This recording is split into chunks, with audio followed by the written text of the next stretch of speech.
Investment in securities market are subject to market risks. Read all the related documents carefully before investing. Thank you. नमस्ते दोस्तों, मेरे इस YouTube channel में एक बार फिर से आप सभी का बहुत बहुत स्वागत है। दोस्तों, पिछले 2-3 हफ्तों से जो कुछ हम कहते आ रहे हैं, बिल्कुल वैसे के वैसे मार्केट में होते हुए हम देख रहे हैं। देखिए, रूपी डॉलर के बारे में बात की थी, वो एकदम सटीक आई। उसके बाद क्रूड के बारे में बात की, वो भी सटीक आई।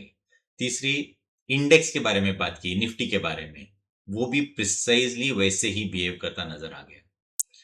तो अभी ये चैलेंज है कि अगले हफ्ते में जो बात करने वाला हूं वो भी वैसे का वैसा होना चाहिए। तो आइए अगले हफ्ते के लिए हम शुरुआत करते हैं। तो दोस्तों, शुरुआत करते हैं हम निफ्टी के साथ। हमने स्पेसिफिकली कहा था निफ्टी एक रेंज में ट्रेड करता नजर आएगा और उसके कारण भी दिए थे।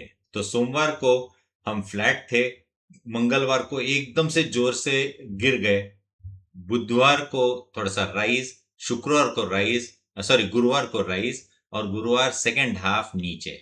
सबके कारण है अपने पास। और ये ऐसा क्यों हुआ और ऐसा होते हुए रेंज में जब मार्केट है तो आपको क्या करना चाहिए, बार बार मैंने कहा है, इस बार वापस एक बार कहूंगा।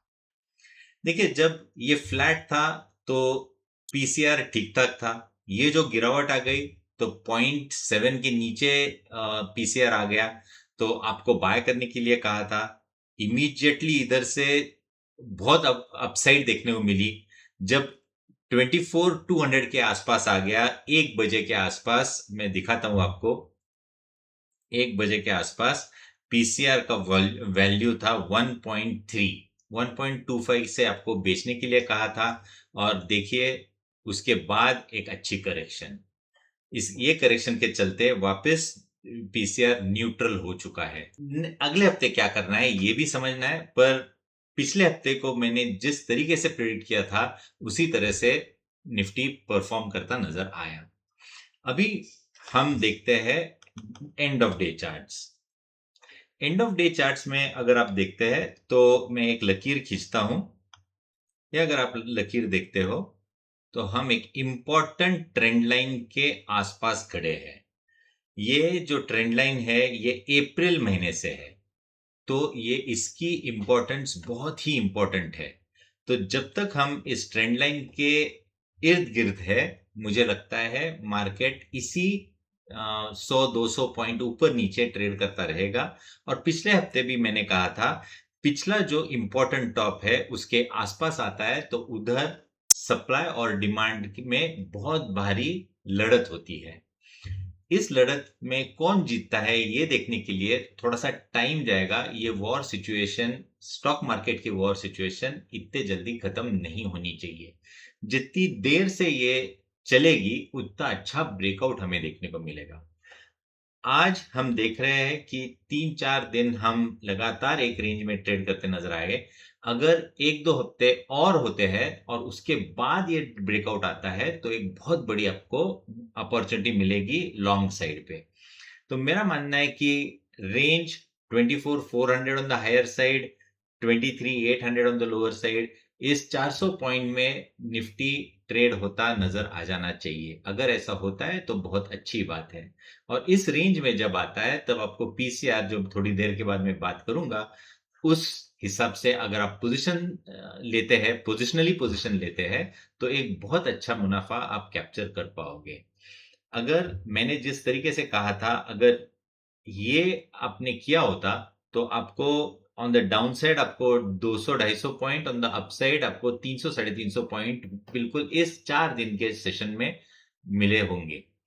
तो इसी तरह से एक अपॉर्चुनिटी ढूंढते हैं और उस तरीके से आपको ट्रेड करना चाहिए। अब आते हैं बैंक निफ्टी पे। बैंक निफ्टी ने भी रेंज में ही ट्रेड किया, पर थोड़ा सा पॉजिटिव डाइवर्जेंस बैंक निफ्टी में देखने को मिला। वैसे भी मैंने कहा था बैंक निफ्टी ने ये क्रॉस कर दिया है, इसका पहला वाला जो टॉप था वो क्रॉस किया है, इसलिए इधर ज्यादा मोमेंटम देखने को मिला, ज्यादा पॉजिटिव डाइवर्जेंस देखने को मिला और उसके चलते हमें एक अच्छी मूव बैंक निफ्टी में देखने को मिली। मेरा मानना है कि बैंक निफ्टी अभी भी आउट परफॉर्मेंस दिलाता नजर आ जाना चाहिए। इवेंचुअली ये वापस एक बार 60,000 के ऊपर के लेवल्स दिलाना चाहिए, पर अगले हफ्ते के लिए वापस एक बार हम थोड़े से रेंज में ट्रैप होते नजर आने की बहुत बड़ी संभावना है। अब चलते हैं पीसीआर पे। देखिए, मैंने कहा था कि अगर आपका पीसीआर 0.7 के नीचे आता है तो आपको लॉन्ग पोजीशंस बनानी चाहिए, और इधर से 1.4 की आपको देखने को मिली, उधर से वापस नीचे 1.2 के ऊपर जाके वापस एक बार क्लोजिंग 1 के आसपास हो गई है। तो अगले हफ्ते भी अगर आपको 0.7 के आसपास का पीसीआर दिखने को मिलता है तो आपको अक्यूमुलेशन चालू कर देना चाहिए। 2 से 3 दिनों में आपको एक अच्छी मूव आने की बहुत बड़ी संभावना बनती है, और डिस्ट्रीब्यूशन जैसे मैंने पिछले हफ्ते भी कहा था 1.25 के आसपास से डिस्ट्रीब्यूशन चालू कर देना चाहिए, ताकि आपको एक अच्छा प्रॉफिट पॉकेट कर पाएंगे। अब बात करते हैं क्रूड पे। जैसे हमने स्पेसिफिकली कहा था 65 से 60 के टारगेट्स आपको अचीव होंगे, 84 के नीचे हम 70 के लेवल्स तोड़ दिए हैं, 69.5 के आसपास ट्रेड कर रहे हैं, हमारे टारगेट्स लगभग लगभग आ गए। ये जो 69 की वैल्यू दिख रही है या 68 या 65, ये ज़्यादा महत्वपूर्ण नहीं है, क्योंकि जो इम्पोर्टेंट चीज़ है वो हमारे टारगेट्स लगभग लगभग लगभग आ गए। प्री वॉर के रेट्स थे उसी के आसपास हम वापस आ गए। तो ये बात इंडिया के लिए बहुत अच्छी है, और इसके लिए इंडियन इकोनॉमी के लिए अच्छी है, और इस वजह से मार्केट्स वापस इवेंचुअली एक अच्छी मूव देते नजर आ जानी चाहिए। पिछले 3 हफ्तों से जो कि मैं बात कर रहा हूं sectors mid cap, small cap और डिफेंस डिफेंस रिलेटेड स्टॉक्स, ये स्टॉक्स मार्केट आउट परफॉर्मेंस दे रहे। आपको दिख गया होगा किस तरीके से डिफेंस रिलेटेड स्मॉल कैप और मिड कैप सेक्टर के स्टॉक्स किस तरीके से आउट परफॉर्मेंस दिलाते नजर आ रहे हैं। जहां पे निफ्टी, बैंक निफ्टी के स्टॉक्स रेंज में ट्रेड कर रहे हैं, यहां पे आपको मार्केट आउट परफॉर्मेंस मिल रहा है, वहीं पे आपकी नजर होनी चाहिए, और वहीं पे आपको बहुत अच्छा मुनाफा देखने को मिल जाना चाहिए। अगला हफ्ता बहुत क्रूशल है, मंडे ट्यूसडे, क्योंकि मंडे ट्यूसडे में पोजीशंस रोल ओवर होते नजर आ जाएंगे अगले महीने में, जुलाई सीरीज में। तो अगेन ये रोल ओवर जब होता है तो हमें हमेशा देखने को मिला है कि मार्केट थोड़ा सा स्टैग्नेंट होता है, थोड़ा सा पॉजिटिव मूव देखने को मिलती है, हल्की सी पॉजिटिव मूव। पर ये रोल ओवर कैसे होते हैं ये देखना बहुत इंपॉर्टेंट है। और सबसे इंपॉर्टेंट बात, मार्केट आउटलुक डेली पढ़ना ना भूलिएगा।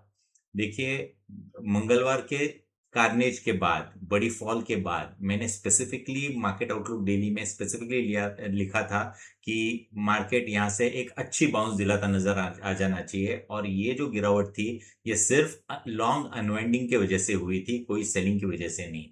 और आपको बुधवार और गुरुवार को किस तरीके से अप मूव आई वो आपको देखने को मिला ही मिला। तो मार्केट आउटलुक डेली पढ़ना ना भूलिएगा, क्योंकि कई चीजें हैं वो हफ्ते के बीच में आती है, उसका भी एनालिसिस आपको वीकली एनालिसिस के साथ जोड़ना चाहिए। दोस्तों, इस हफ्ते के लिए इतना ही, अगले हफ्ते वापस मिलेंगे, तब तक के लिए आज्ञा दीजिए। नमस्ते।